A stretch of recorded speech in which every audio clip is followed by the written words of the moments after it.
Good morning friends, I am Santosh Pande, your business coach, life coach आणि pharma trainer. Pharma trainer लाईनमध्ये काम करताना सरासरी मला 3 वर्ष होत आहेत, लक्षात घ्या. परंतु आजही मार्केटमध्ये जर कंडिशन बघितली तर एम आर लोकांचं बेसिक पेमेंट हे 40,000 रुपये अजून झालेलं नाही. हे खंत आहे, लक्षात घ्या माझ्यासाठी. ओके, आणि सर्वांसाठी पण मार्केटला बघतो, लक्षात घ्या. काही मोजक्याच कंपन्या की एम आरला बेसिक पेमेंट 40,000 देतात, काही मोजक्याच कंपन्या नाही म्हणत नाही, लक्षात घ्या. मग हे नक्की असं का घडतं की एम आर लोकांचं बेसिक पेमेंट 40,000 का होत नाही? कशासाठी, कशा पद्धतीने कामकाज केलं पाहिजे, लक्षात घ्या ह्याच्या गोष्टीवर. तर ह्या गोष्टीसाठी माझा फॉर्म्युला आहे, लक्षात घ्या. ओके, जेव्हा एखादा एम आर जुना होतो, लक्षात घ्या, हे नवीन एम आरवरती बोलत नाही. नवीन एम आरला सरासरी जर डेव्हलप व्हायचं असेल तर कमीत कमी त्याला 3 महिने मी पिरियड देतो, लक्षात घ्या. 3 महिन्यामध्ये तो जुना झालाच पाहिजे, लक्षात घ्या. In how conditions. ओके, त्या पद्धतीने त्या एम आर स्वतःला डेव्हलप केलं गेलं पाहिजे. आता जुने एम आर संदर्भात बोलायचे जे 5 वर्षाचा अनुभव आहे, ज्याचा 10 वर्षाचा अनुभव आहे, किंवा जे काय आहेत की बाबा जे 5-6 महिने झाले कामकाज चालू करतात, लक्षात घ्या. त्या लोकांचं पेमेंट काय 40,000 होत नाही आहे. नक्की प्रॉब्लेम काय येतो, लक्षात घ्या. पहिली गोष्ट, भरपूर लोक असं करतात की कंपन्या बदलल्यानंतर त्यांना 5-10 रुपये, 1,000, 2,000, 4,000 वाढतं पेमेंट, खुश होतात. खरंच तुम्ही समाधानी आहात? 1-2 महिन्यानंतर तुम्हाला कळतं, अरे काय नाही, फुगा होता आहे, काहीच उपयोग नाही, काय नाही. परत कंपनी चेंज करतात. कंपन्या चेंज करून साहेब धंदा किंवा तुमची ग्रोथ होत नाही आहे. विचार क्लिअर असावा. भरपूर लोक 2-2, 3-3 महिन्या, 4-4 महिन्या कंपनी सोडतात. हा कधीही विचार न करता ज्या कंपनीत आहात त्याच कंपनीत स्वतःची जर ग्रोथ करून घ्यायची असेल तर कशा पद्धतीने उतरलं पाहिजे हे तुम्हाला मी आवर्जून सांगितलं, लक्षात घ्या. धरून चला बेसिक पेमेंट जर 40 रुपये करायचं असेल तर पहिली गोष्ट, ह्याच्यामध्ये 4 फॉर्म्युले येतात. 4 फॉर्म्युले वेगवेगळ्या पद्धतीने वापरायचे, लक्षात घ्या. पहिला विषय, स्वतःचं बेसिक 40,000 पेमेंट करायचं असेल तर पहिली गोष्ट 40 डॉक्टरची लिस्ट तयार करा. 40 डॉक्टरांची लिस्ट तयार करा की जे डॉक्टर लोक तुम्ही गेल्यानंतर तिथं सेल दिला पाहिजे. पहिला विषय, लक्षात घ्या. त्या कंपनीला जर तुम्हाला बेसिक 40,000 पेमेंट करायचं तर XYZ काही ते सेलची त्यांची अमाऊंट ठरली असेल, लक्षात घ्या. मोठ्या मोठ्या कंपनीमध्ये 5-5, 6-6 लाख सेल मोठे होतात, पण मी छोट्या कंपनीचा ट्रेनर आहे, लक्षात घ्या. मोठ्या कंपनी मी हात घालत नाही आहे. छोट्या कंपनीमध्ये जर आपल्याला जर 40,000 बेसिक पेमेंट पाहिजे असेल, एक नुकतेच काही PCD ओनर आहेत, PCD MR आहेत. दुसरी गोष्ट, काही छोटी कंपनी नुकतीच कंपनी चालू केली आहे, त्या ठिकाणी 40,000 बेसिक पाहिजे. एक पहिले 3-4 महिने सोडून द्या. जर एखाद्या कंपनी ओनरला तुम्ही म्हणला की सर मला 40,000 बेसिक करा, मी तुम्हाला एवढा धंदा देतो, 100% तयार होईल. गॅरंटी देतो, लक्षात घ्या. तुम्हाला गॅरंटी देतो. करणार लोक, लक्षात घ्या. काय त्यांना सिरियस पाहिजे, त्यांना बाकीचं काही नाही, लक्षात घ्या. तर स्वतःला डेव्हलप करा त्या पद्धतीने. मग त्यासाठी काय करायचं, पहिली गोष्ट 40 डॉक्टरांची लिस्ट तयार करा. दुसरी गोष्ट, 40 तास काम करायचं आहे आपल्याला, लक्षात घ्या. त्या 40 डॉक्टरवर आपल्याला 40 तास काम करायचं, म्हणजे एका डॉक्टरवर आपल्याला फक्त 1 तास काम करायचं आहे. ओके, महिन्यातील 1 तास फक्त काम करायचं. मग कसं काम करायचं तुम्हाला सांगतो. आणि दुसरी गोष्ट, त्या डॉक्टरचे मला 4 पेज पाहिजेत. एका डॉक्टरची पूर्ण हिस्ट्री पाहिजे तुमची, लक्षात घ्या. तुमच्या लिखाण झालंच पाहिजे साहेब. तुमच्याकडे त्या एका डॉक्टरचे 4 पेजेसचं लिखाण पाहिजे. दॅट इज RCPA तुम्ही म्हणता ना प्रकार. तुम्ही जाता RCPA करता. RCPA म्हणजे काय, तुम्ही म्हणता जाणं डॉक्टर कुठले प्रोडक्ट वापरतात, हे 3-4 प्रोडक्ट वापरतात, जास्त स्वागत वापरतात. हो ठीक आहे, गाडीचं नाही. त्या ठिकाणी घेता आज कळतं की तुम्हाला स्कीम दिली डॉक्टरला, मेडिकल स्कीम दिली, लक्षात घ्या. ओके, मग तुम्ही काय म्हणता, खुश, काहीच उपयोग नाही त्याचा, काय, लक्षात घ्या. असं नाही, लक्षात घ्या. जर तुम्हाला धंदा करायचा असेल, जर तुम्हाला त्या पद्धतीने नियोजन करायचं असेल तर त्या डॉक्टरची पूर्ण इथंभूत हिस्ट्री माहीत पाहिजे, लक्षात घ्या. डॉक्टर काय खातो, पितो, राहतो, कसा करतो, काय, सगळं A to Z. त्या घरात किती मेंबर आहेत, दुसरी गोष्ट हॉस्पिटल किती असं उघडतो, हॉस्पिटलचं नाव काय, गाव, A to Z माहिती पाहिजे, लक्षात घ्या. त्याच्यानंतर त्या डॉक्टरची पूर्णपणे पक्का RCPA काढा. नुसता प्रोडक्टचा RCPA काढून उपयोग नाही, डॉक्टरची हिस्ट्री काढा अख्खी, लक्षात घ्या. जर 40 डॉक्टर तुम्हाला काम करायचं असेल, जर तुम्हाला 40,000 जर बेसिक पेमेंट पाहिजे असेल तर लक्षात घ्या तुम्ही हे काम केलंच पाहिजे.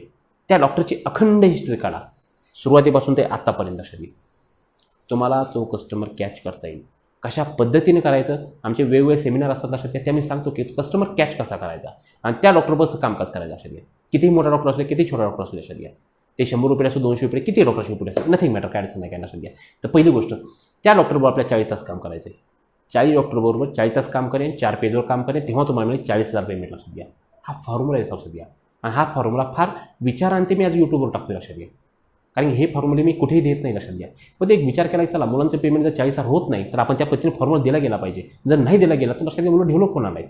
आणि मार्केटमध्ये, लक्षात घ्या, फार्मा लॉनची लोक, MR लोक, मी MR आहे, MR म्हणून काय आयुष्यभर जगले, लक्षात घ्या. इथून पुढे मी MR म्हणून जगणार आहे. तर मला इच्छा आहे, लक्षात घ्या, की माझं कुठल्याही MRचं पेमेंट माझं 40,000 झालं पाहिजे. त्यासाठी हा फॉर्म्युला तुम्ही वापरा. दुसरा विषय, डॉक्टर जेव्हा प्रोडक्ट सिलेक्ट करतो ना त्याच्या आधी सिलेक्शन आपल्या डोक्यात झालं पाहिजे, डॉक्टरचं नाही. पहिलं सिलेक्शन आपलं झालं पाहिजे, लक्षात घ्या.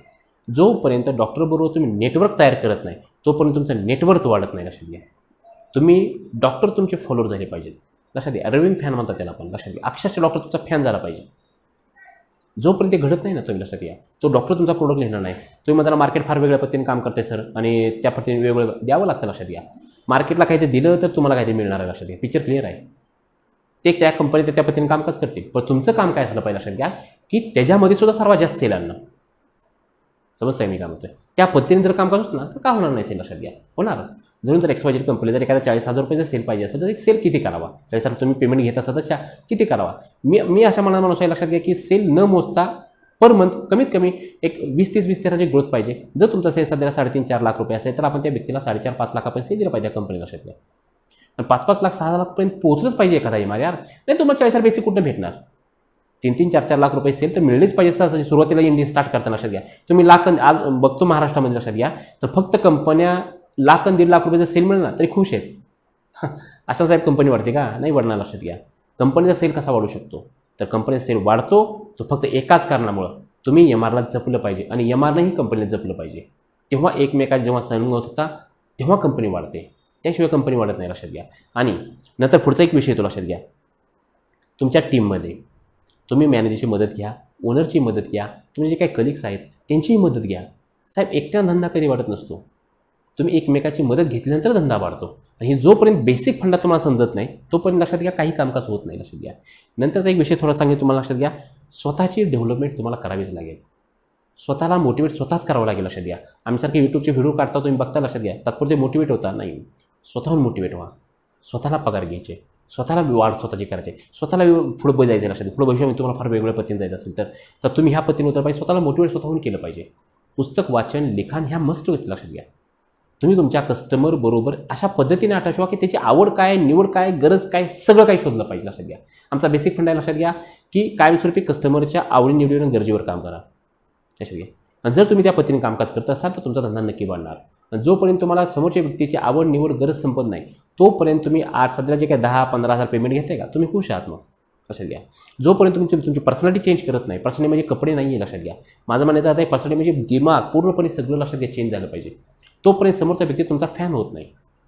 तुमचा पूर्णपणे माइंडसेट चेंज झाला पाहिजे. त्यासाठी वाचन लिखाण बोलणं सगळं काही बदललं पाहिजे. समोरचा व्यक्ती अट्रॅक्ट होतोच लक्षात घ्या. की आता आपण बघतो की नवीन हिरो येतात, हिरोईन येतात, आपण त्यांना लगेच अट्रॅक्ट होतो. ते लोक आपल्याला काय देतात का, नाही देत लक्षात घ्या. आपण का त्यांचे फॅन होतो, कारण काय त्याच्या मागं तर ती लोक अशा पद्धतीने डेव्हलप करतात, स्वतःला अशा पद्धतीने बॉडी डेव्हलप करतात, माइंडसेट अशा पद्धतीने डेव्हलप करतात लक्षात घ्या. बोलणं त्यांचं त्या पद्धतीने असतं. आपण तेच करायचं लक्षात घ्या. जोपर्यंत तुम्ही स्वतःला डेव्हलप करत नाही तोपर्यंत तुमचं 40,000 काय 50,000 60,000 बेसिक पेमेंट होणार नाही. नाही तर तुम्ही 10-20,000 खुश आहात लक्षात घ्या. तर स्वतः जर 40,000 पेमेंट करायचं असेल तर पहिली गोष्ट तुम्ही तुमचा पूर्णपणे कस्टमरकडे बघण्याचा दृष्टिकोन चेंज करा. 40 तास 40 कस्टमर आणि प्रत्येक डॉक्टरचे 4 पेज. जोपर्यंत हे स्ट्रक्चर लक्षात ठेवत नाही तोपर्यंत तुम्हाला 40,000 बेसिक पेमेंट होऊ शकत नाही लक्षात घ्या. आणि झालं पाहिजे तर त्या करण्यासाठी हे सर्व गोष्टी तुम्हाला कराव्या लागतील. छोट्या कंपनीत शिरा, मोठ्या कंपनीत शिरू नका. मोठ्या कंपनीत तुमचं 10-20,000 तुम्हाला अक्षरशः वेड बनवून टाकतील लक्षात घ्या. त्याच्यापुढे तुमची ग्रोथ नाही आहे. 20-25,000 अति झालं लक्षात घ्या पेमेंट. त्याच्यापुढे तुमचं पेमेंट वाढू शकत नाही लक्षात घ्या. ओके, तर स्वतःची ग्रोथ करायचं तर छोट्या कंपनीत शिरा, तुमची प्रगती आहे साहेब लक्षात घ्या. Okay, thank you.